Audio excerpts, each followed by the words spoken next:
was just a little bitty boy living in a box under the stairs in the corner of the basement of the house half a block down the street from Jerry's paint shop. You know the place. But anyway, back then life was going swell and everything was just peachy. Except, of course, the undeniable fact that every single morning, my mother would make me a big old bowl of sauerkraut for breakfast. Big bowl of sauerkraut! Every single morning! It was driving me crazy. I said to my mom, I said, "Hey, Mom, what's up with all the sauerkraut?" And my dear sweet mother, she just looked at me like a cow looks at an oncoming train. And she leaned right down next to me. And she said, "It's good for you!" And then she tied me to the wall and stuck a funnel in my mouth and force-fed me this with sauerkraut until I was 26 and a half years old. That's when I swore that someday I would get out of that basement and travel to a magical, faraway place where the sun is always shining and the air smells like warm root beer and the towels are oh so fluffy, where the Shriners and the lepers play their ukuleles all day long and anyone on the street will gladly shave your back for a nickel. Waka waka doo-doo, yeah. Let me tell you, people, it wasn't long at all before my dream came true.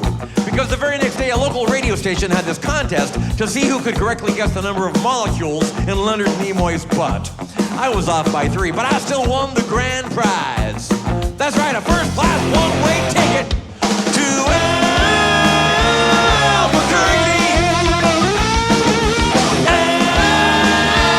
Albuquerque. Oh, yeah. You know, I'd never been on a real airplane before, and I gotta tell you, it was really great. Except that I had to sit between 2 large Albanian women with excruciatingly severe body odor. And the little kid in back of me kept throwing it the whole time. And the flight attendants ran out of Dr. Pepper and salted peanuts. And the in-flight movie was Biodome with Pauly Shore. And oh yeah, 3 of the airplane engines burned out. And we went into a tailspin and crashed into a hillside. And the plane exploded in a giant fireball. And everybody died. Except for me. You know why? Because I had my tray table up. Sit back in the full upright position. Have my tray table up. I'ma sit back in the full upright position. Have my tray table up. I'ma sit back in the full upright position.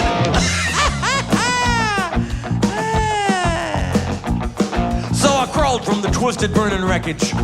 I crawled on my hands and knees for 3 full days, dragging along a big leather suitcase with my garment bag and my tenor saxophone and my 12-pound bowling ball and my lucky autographed glow-in-the-dark snorkel. But finally I arrived at the world-famous Albuquerque Holiday Inn where the towels are oh so fluffy. And you can eat your soup right out of the ashtrays if you wanna. It's okay, they're clean. Well, I checked into my room and I turned down the AC and I turned on the Spectrovision and I'm just about to eat that little chocolate Minta muffin that I love so very, very much when suddenly there's a knock on the door. Well, now who could that be? I say, who is it? No answer. Who is it? There's no answer. Who is it? They're not saying anything. So finally I go over and I open the door and just as I suspected, it's some big fat hermaphrodite with a flock of seagulls haircut and only 1 nostril. Oh man, I hate it when I'm right. So anyway, he grabs my lucky snorkel. I'm like, hey, you can't have that.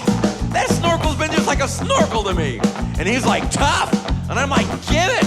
And I'm like, make me. And I'm like, okay. So I grabbed his leg and he grabbed my esophagus and I bit off his ear and he chewed up my eyebrows and I took out his appendix and he gave me a colonic irrigation. Yes, indeed, you better believe it. And somehow in the middle of it all, the phone got knocked off the hook. And 20 seconds later, I heard a familiar voice. And you know what it said?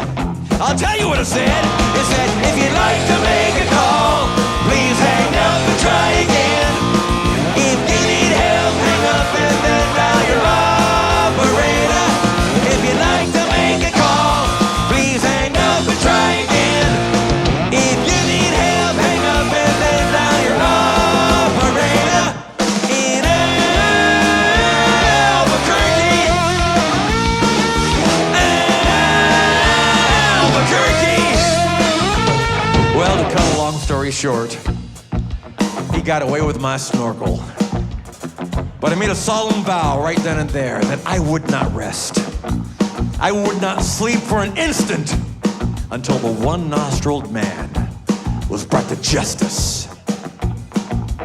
But first I decided to buy some donuts. So I got in my car and I drove over to the donut shop and I walked up to the guy behind the counter and he says, "Yeah, what do you want?" I said, "You got any glazed donuts?" He said, "No, we're out of glazed donuts." I said, "Well, you got any jelly donuts?" He said, "No, we're out of jelly donuts." I said, "You got any Bavarian cream-filled donuts?" He said, "No, we're out of Bavarian cream-filled donuts." I said, "You got any cinnamon rolls?" He said, "No, we're out of cinnamon rolls." I said, "You got any apple fritters?" He said, "No, we're out of apple fritters." I said, "You got any blueberry donuts?" He said, "No, we're out of blueberry donuts." I said, "You got any strawberry donuts?" He said, "No, we're out of strawberry donuts." I said, "You got any raspberry donuts?" He said, "No, we're out of raspberry donuts." I said, "You got any cranberry donuts?" He said, "No, we're out of cranberry donuts." I said, "You got any mulberry donuts?" He said, "No, we're out of mulberry donuts." I said, "You got any gooseberry donuts?" He said, "No, we're out of gooseberry donuts." I said, "You got any elderberry donuts?" He said, "No, we're out of elderberry donuts." I said, "You got any Halleberry donuts?" He said, "No, we're out of Halleberry donuts." I said, "You got any old fashions?" He said, "No, we're out of old fashions." I said, "You get any French crullers?" He said, "No, we're out of French crullers." I said, "You get any bear claws?" He said, "Wait a minute, I'll go check."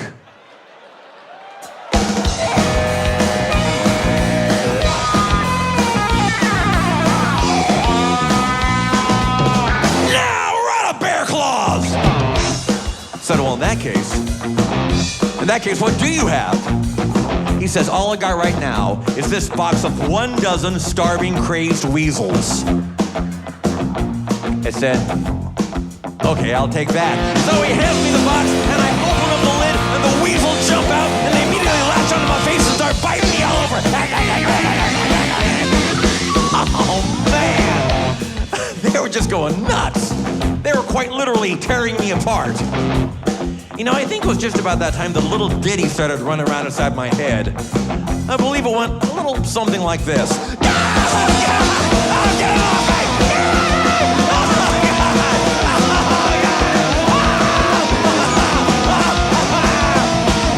I ran out to the street with these flesh-eating weasels all over my face, just waving my arms all around, just running like a constipated wiener dog.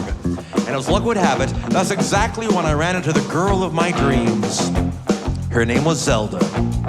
She was a calligraphy enthusiast with a slight overbite and hair the color of strained peaches. I'll never forget the very first thing she ever said to me. She said, "Hey, you got weasels on your face." That's when I knew it was true love. We were inseparable after that. We ate together, we bathed together, we even shared the same piece of mint-flavored dental floss. The world was our burrito. So we got married and we bought us a house and had 2 beautiful children, Nathaniel and Superfly. Oh, we were so very, very, very happy. Oh, yeah. But then one fateful night, Zelda said to me, she said, "Sweetie Pumpkin, Honey Muffin, Sugar Boo Boo,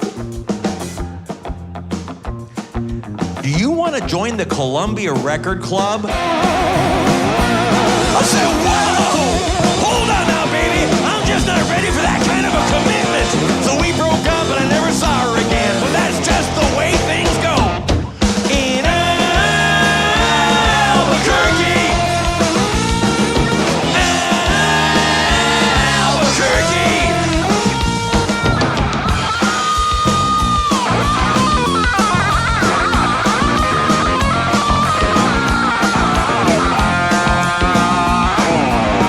Anyway, things really started looking up for me because about a week later, I finally achieved my lifelong dream. That's right, I got me a part-time job at the Sizzler. I even made Employee of the Month after I put out that grease fire with my face. Everybody was pretty jealous of me after that. I was getting a lot of attitude. Okay, like one time I was out in the parking lot trying to remove my excess earwax with a golf pencil when I see this guy Marty trying to carry a big old sofa up the stairs all by himself. So I say to him, I say, "Hey, you want me to help you with that?" And Marty, he just rolls his eyes and goes, "No, I want you to cut off my arms and legs with a chainsaw." So I did. Then he gets all indignant on me. He's like, hey man, I was just being sarcastic. Well, that's just great. How was I supposed to know that? I'm not a mind reader for crying out loud. Besides, now he's got a really cute nickname, Torso Boy. So what's he complaining about? Hey, that reminds me of another amusing anecdote. This guy comes up to me in the street and he tells me, he hasn't had a bite in 3 days.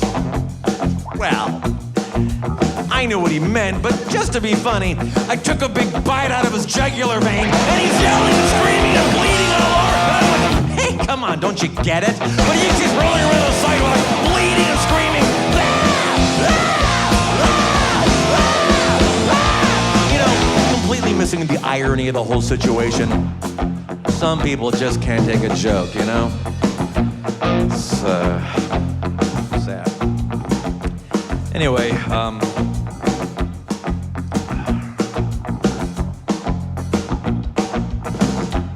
where was I? Kind of lost my train of thought. Oh man. I'm sorry. You guys, stop. We have to start the show over. I'm sorry.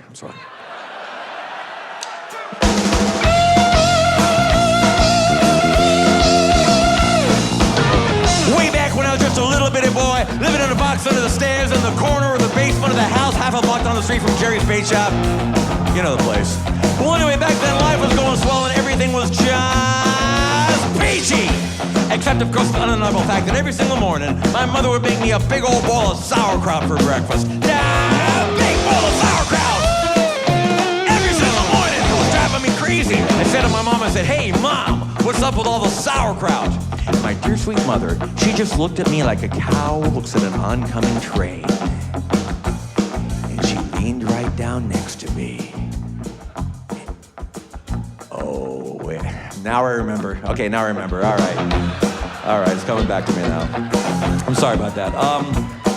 Well, I know it's kind of a roundabout way of saying it, but I guess the whole point I'm really trying to make here is I hate sauerkraut. That's all I'm really trying to say. And by the way, if one day you happen to wake up and find yourself in an existential quandary, full of loathing and self-doubt, and racked with the pain and isolation of your pitiful, meaningless existence, at least you can take a small bit of comfort in knowing that somewhere out there in this crazy old mixed-up universe of ours, there's still a little place called Albuquerque.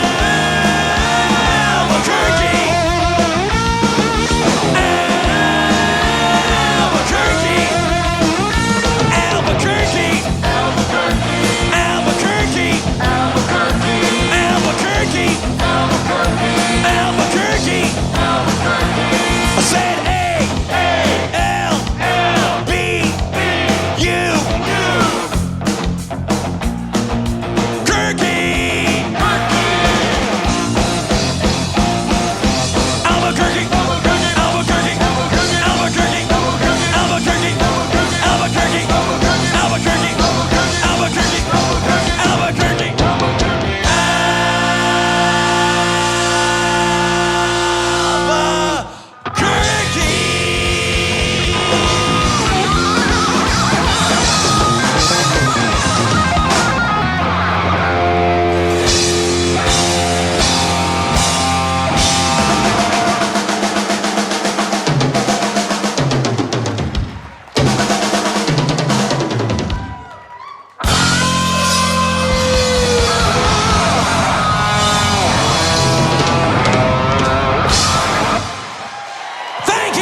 Okay, we'll do a few more. Fine.